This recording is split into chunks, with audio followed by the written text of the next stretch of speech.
Sunday, I was always at my dad's house for dinner. Imagine, if you will, for a moment, being 14, 15, and you've been outside playing hard with your siblings all day, and there's a call to the dinner table.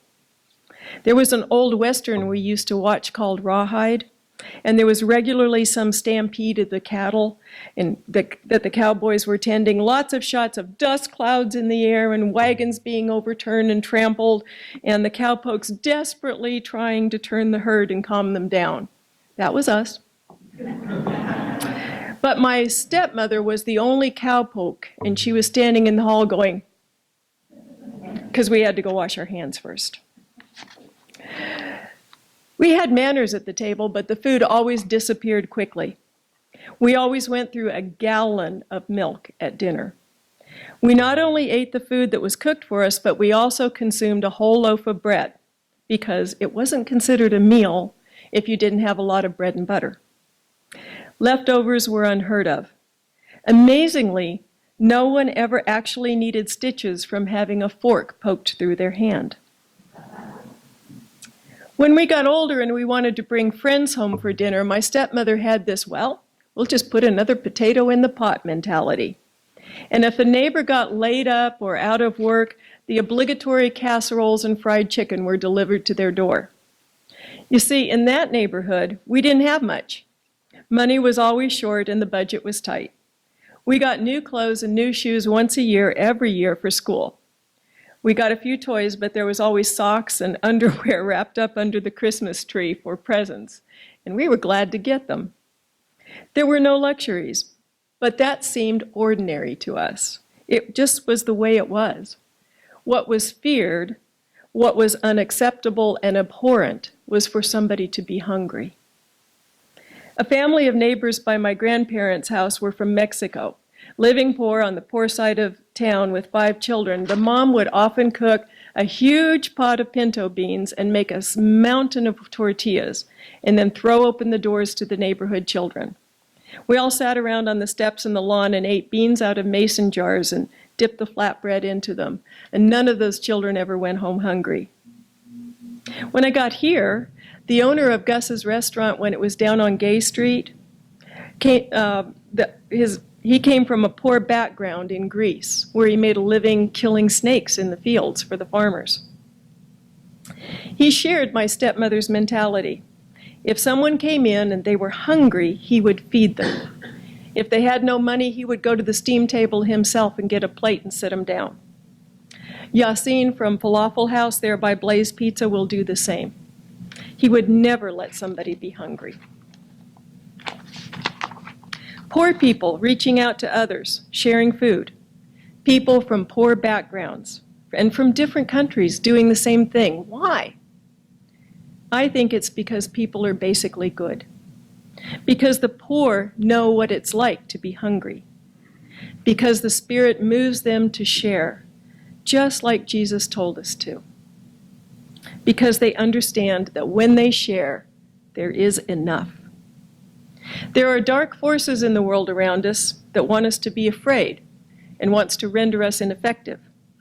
We hear that inflation is rising, that wages can't keep up, that our Social Security is endangered, that there's going to be shortages of this and that.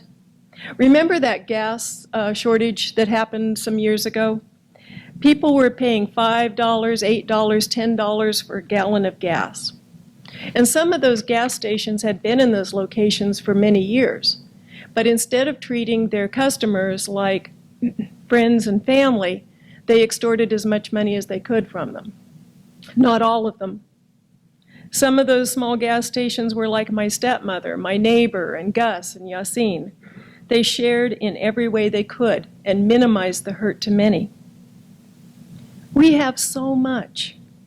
Those in power waste unabashedly, spending millions of unnecessary dollars. But it isn't just them. It takes 20,000 pounds of feed to produce 500 pounds of meat. If we could cut down on that, we could use some of that farmland to feed, wait for it, people. Despite the darkness telling us there won't be enough, sharing happens. For example, many businesses here contribute to Second Harvest, which is a fantastic operation that curtails food waste and helps to feed the poor. If everyone on earth shared, no one would be hungry. No one would be unclothed. No one would lack essentials. Everyone could have bread. But that won't happen by itself. We must go to war with the dark forces of selfishness, greed, and fear. And how?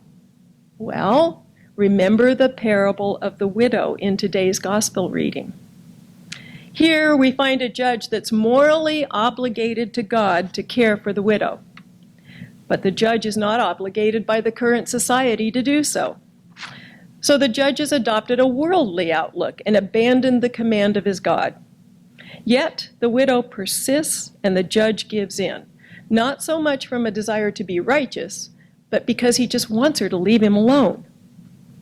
Well, we can adopt the same tactics that worked for the widow. Start by writing your representatives and senators and urge them to make more rapid progress on global nutrition, to find the roots of migration, and to reform our criminal justice system. All of these are critical to ending poverty here in the States and abroad.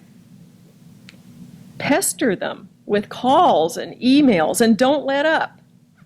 You can help support Bread for the World. This organization defines itself as a collective Christian voice urging our nation's decision makers to end hunger at home and abroad. You can even get sample letters from them at bread.org. Does your favorite restaurant and grocery store participate in Second Harvest? If not, you can ask them every time you go in, nicely, if they've decided to participate yet. If you help with the Fish Pantry and CARM and other such organizations, you are already truly making a dent and setting a great example for others. Keep it up. Use social media to promote Bread for the World and other reputable organizations that are working to end hunger. And don't just post once. Put it on a schedule and post weekly. Remember the widow. Persistence pays off. Someone who might be on the edge of helping could take that step just because you keep reminding them of how important it is. We begin with our friends and neighbors, not the billionaires. If everyone was inspired to share just a little, it would make erasing hunger possible. After all, it started with 2 fish and 5 loaves of bread, so no effort is too small to help. Pope Francis said, "Pray for the poor and then feed them." That's how prayer works. We must pray for the hungry, the oppressed, the disenfranchised, and the poor.